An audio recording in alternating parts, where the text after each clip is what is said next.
Well, good afternoon, it's Wednesday and welcome back to the shop. So, as promised, we're going to talk about what rim wheel combinations are going to fit underneath the fenders of this 67-68 Mustang. Now, there's no mini tubbing been done, so this is what the car would have looked like coming out of the factory, except I have put a 1-inch lowering kit on this car. Now, what is a 1-inch lowering kit? That means in the back, there's a 1-inch spacer block that goes between the rear axle and the leaf spring. That literally just lifts the rear axle away from the leaf spring 1 inch, which in turn drops the car because you're lifting the tires up, right? So 1 inch on the back.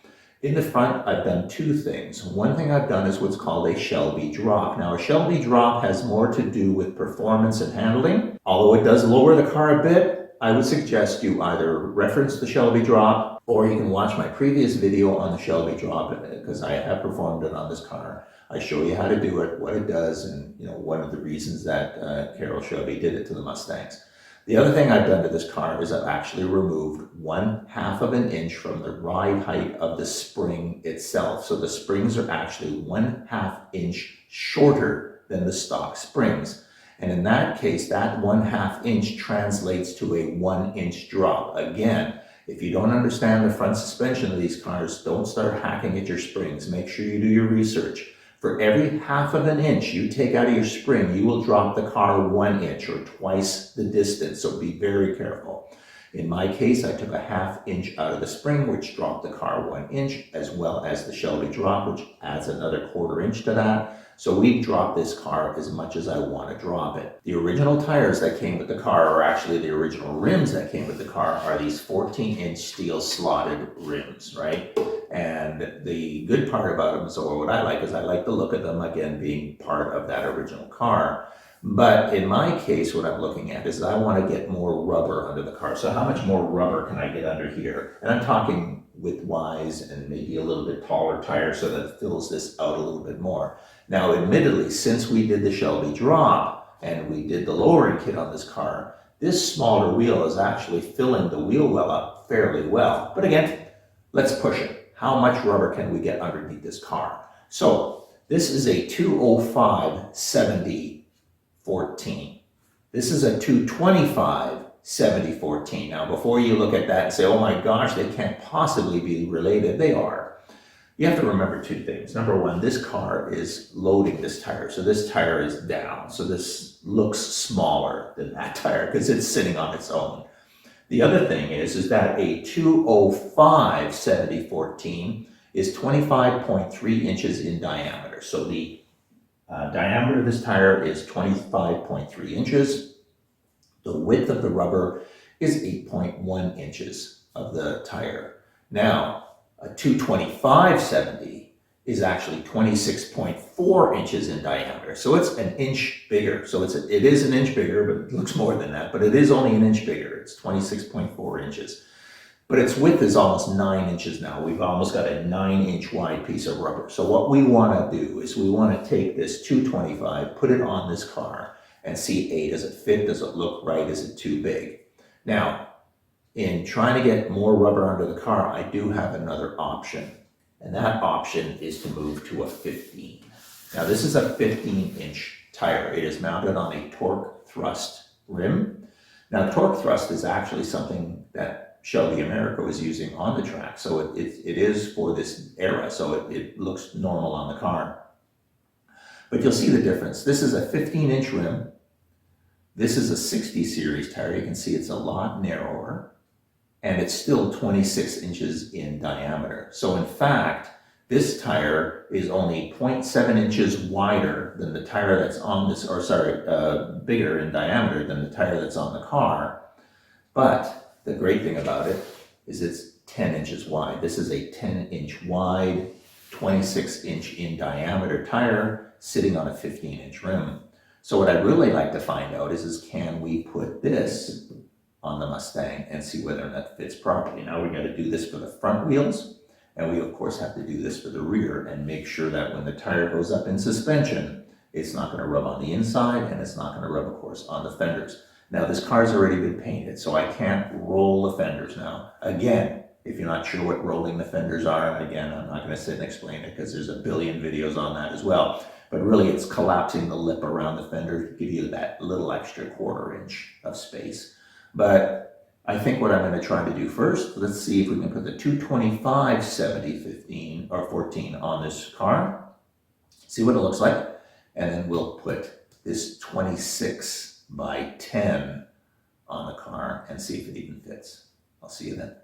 Okay, a quick reminder, this is what it looked like with the 205 70-14. And this is what it looks like with the 225 70-14. Now you can see the 225 is a much larger tire than the 214 or the 205 was. Because if you take a look now, the 225 is almost an inch, or actually it's a little bit over an inch bigger. So it's a much larger tire. It fills the wheel well up really nicely. I've already done the steering wheel point to point. So taking it both ways, I've made sure it doesn't rub anywhere. And the good thing is that there's a big gap here between the body and the rubber. So even in a turn, when this tire goes up, it's not going to hit the inside of my fender. So that's really key as well. So we've been able to see that the 225 will fit. Now the other thing is you have to take a look at that and really think to yourself, you know, does that look nice with a nice big piece of rubber in there? Remember, we're trying to get the wheel well filled up with tire, and there's two ways to approach it. With a 70 series tire, when we do go with a larger tire, we're getting a much larger sidewall, right? Because the sidewall is going to be bigger as the tire gets bigger. And that's why we were talking about a 15. If you get a 15-inch rim, then you can still get the same 26-inch tire, but you get a narrower piece of rubber. And again, that's for handling, right? Because as I said before, when you go into a 70 series tire with a very wide sidewall, the car is going to get a little sloppy in the corners because there's so much sidewall that can roll. Now, radials really help that, because in the old days they used to be bias ply and they were terrible. But radials actually hold up pretty well. But remember, this is not a race car. This is a cruiser. And actually having a 70 series tire is going to give me a little bit more of a nicer ride because the tire is going to be able to take a little bit more. Now, what's the last thing I need to do? Well, I need to take this 225. I've got its twin over there. Let's put it on the back. Make sure that it gets in the back. Make sure it has the travel up and down. Now, we are only talking about 1 inch difference. Remember, the 205 is 8.1 inches wide, where the 225 is 8.9 inches wide. So we get a little bit more width. I don't believe that 0.8 of an inch is going to make a huge difference as far as travel up in the back, but there's only one way to find out. And let's put the 225's brother on the back of this car. Okay, so here's the before, and here's the after. So they do fill the wheels out quite nicely. Okay, the 225 70-14s are on the front and on the back. There is plenty of room. As I mentioned before, if you steer the car left or right, I don't bind in the front. And we've already checked clearance on the back, because these really are only 1 inch wider. So it's not like they make a huge difference on the width. They're a little taller, but tallness doesn't matter because, again, the travel of the tire going up is the same as the other tire. So again, there's no issue there as well. What would be pushing the limits, though, as I mentioned, is if I do put on the 10-inch wide 15s. That might be a problem, especially with the offsets. I don't know the offset. I think there are 4.5 offsets on my other tires. But, you know, is it even worth trying? I mean, that fills up really well. I think I'm happy with the 225 14s. But as always, let's throw on those 15s and see what happens. Okay, to be honest with you, the torque thrusts with the 10-inch wide tires actually fits better than I thought it would. The offset is not correct. Now, this offset is for my other vehicle. It's a 4.5-inch offset. I have plenty of room between that tire and the inner fenders and, of course, the frame. Now, of course, if I turn the wheel left and right, I don't rub anywhere, and what I need to do is find out exactly how much distance I have when the wheels are at their extreme left and right turning to make sure they're not going to rub anything. And then I can probably push that tire in 1/2 inch or even an inch and go to like a 5 or even a 5.5 inch offset. Now, the rear is a little different story.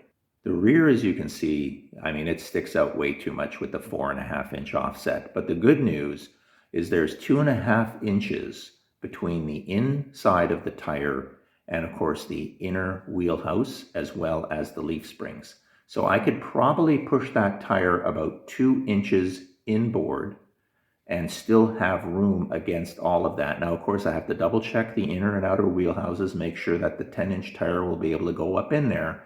But basically, it looks pretty promising that I can stick 10 inches of rubber or 10-inch wide rubber underneath these fenders in order for them to fit.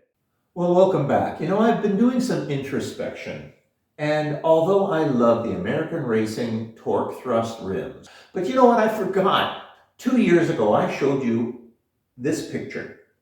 And this is what I had envisioned the car to look like. An Acapulco blue convertible with a white C stripe and, of course, the original slotted stainless or steel rims. And that vision has always stuck with me, and that was what I was building. And although these look great, and as I mentioned, you know, they're at the same time and of the same era, that's not what this car is. Now, of course, this car is a technology car, right? You know, we've done a whole bunch of stuff from an electronics perspective and everything. But basically, I wanted the car to look like a cruiser, right? And the torque thrust, as I mentioned, great rims, but they suit my other car, not this car. So I made a decision. I am not going to go with the torque thrusts. We're going to go with the 225 70 14s because that is really what this car looks like and what I envision this car to look like, and I want that vision with me everywhere I go. Basically though, this is a 26, just over 26 inches in diameter. Well, that's just over 26 inches in diameter. Now this is a 10-inch wide tire. Now this is a 7-inch wide rim, right? That works together. As we know, the stamped steels are only 6 inches wide, so you can't really go with a 10 because then you start to bow the sides. So it's 9 inches though. So I've got a 9-inch wide tire as opposed to 10, you know, so it's only an inch narrower. And I don't have fitment problems. I mean, it fits perfectly and I got no travel issues. So you know what? We're going to go with the originals.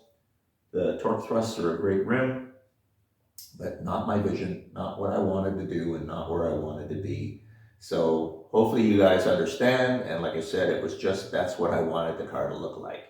So appreciate everybody's support. As far as tire, looks like you can get a 10-inch wide piece of rubber in these cars, but you have to really watch the offsets. In the front, this offset's going to have to be at least 4.5, if not 5 inches to get this rubber in, but make sure you don't have any issues touching on the inside. And in the back, the offset is going to have to be at least 5.5, if not a 6-inch offset to get that tire 2 inches deeper into the car to center it up with inside of the inner and outer wheelhouses, and also not interfering with any of the other stuff that's going on back there. But basically, like I said, 10 inches wide, probably your max, but you got to watch those offsets. In my case, we're going to go with the originals, 225 70 R14. Well, I hope you enjoyed the video. Hope I helped people who are trying to figure out what kind of tires they can put under the car. But you know what? Back to the original. Let's keep it the way I envisioned this car 2 years ago, and we'll go from there. If you enjoyed the video, hit that like button. And the next time you see this car, she's going to be sitting on 4 of these rims. And we're going to be getting ready to put the C-stripe on and then go get this thing certified. And we're going to go for our first drive. I'll see you then.